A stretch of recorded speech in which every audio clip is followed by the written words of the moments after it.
আজকে আমাদেরকে বিশ্লেষণ করতে হবে যে আমরা তাকওয়া অর্জন করতে পেরেছি কিনা। আমরা অনেকেই নিজেকে তাকওয়াবান ভাবি, কিন্তু অরিজিনালি আমরা তাকওয়াবান কিনা একটু আমরা মিলাই নেব। আমার এই কথাগুলোর সঙ্গে যদি কারো জীবনের মিলে যায় তাহলে একটু মন খারাপ করবেন না।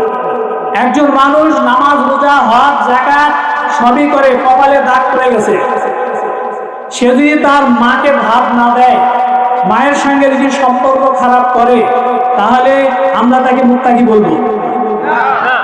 মুত্তাকি না। কারণ মায়ের সঙ্গে ভালো ব্যবহার করাটা হলে কি ফরজ, সে ফরজ আবাদতের লঙ্ঘন করেছে।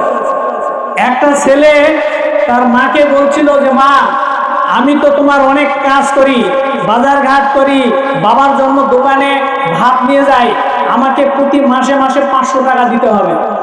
তার মা বলল যে বাবা, একটু আমার কাছে এসো, একটা খাতা আর একটা কলম নাও, নিয়ে একটু হিসাব করো, তোমার অল্প কাজের জন্য আমার কাছ থেকে বিনিময় চাচ্ছ, আমার একটু হিসাব নাও। একজন মানুষ সাধারণত 40 ইউনিট ব্যথা সহ্য করতে পারে, আর তোমাকে প্রসবের সময় আমি 65 ইউনিট ব্যথা সহ্য করেছিলাম, আর এটা ছিল ফ্রি। তোমাকে জন্মের পর, তোমার জন্য আমি রাতের পর রাত জেগেছি, কখন তোমার ডাইপারটা চেঞ্জ করতে হবে, কখন তুমি পেশাব পায়খানা করবে, আমি তোমাকে পেশাব পায়খানার মধ্যে রাখতে চাইনি। কতদিন তুমি অসুস্থ হয়ে গেছো, আমি রাতের পর রাত জেগে তোমাকে পাহারা দিয়েছি, আর এগুলো করেছিলাম ফ্রি। এটাও লেখো। আরো লেখো, তোমাকে পড়াশোনা শিখাতে যে কত না কষ্ট করেছি।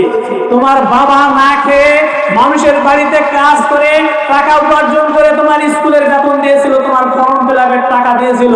আমি মানুষের বাড়িতে কাজ করে তোমার ফর্ম ফিল-আপের টাকা জোগাইছি, স্কুলের পরীক্ষার ফি জোগাইছি, আর এগুলো সব ছিল ফ্রি।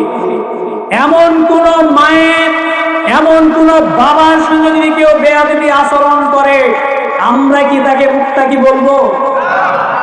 সে মুত্তাকি হতে পারে না। এমনই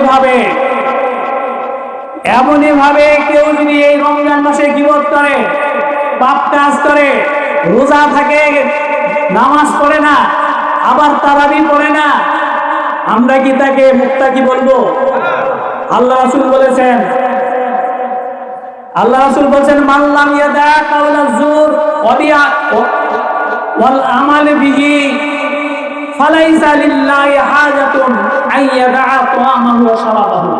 আল্লাহ রাসূল সাল্লাল্লাহু আলাইহি ওয়াসাল্লাম বলেছেন, যে ব্যক্তি রোজা থাকলো কিন্তু মিথ্যা বাদ দিল না, পাপ কাজ থেকে নিজেকে বিরত রাখতে পারলো না, তার রোজার আল্লাহর কোনো প্রয়োজন নেই। সুতরাং সে তাকওয়াবান হতে পারবে না রোজা থেকে যদি কেউ পাপ কাজ করে।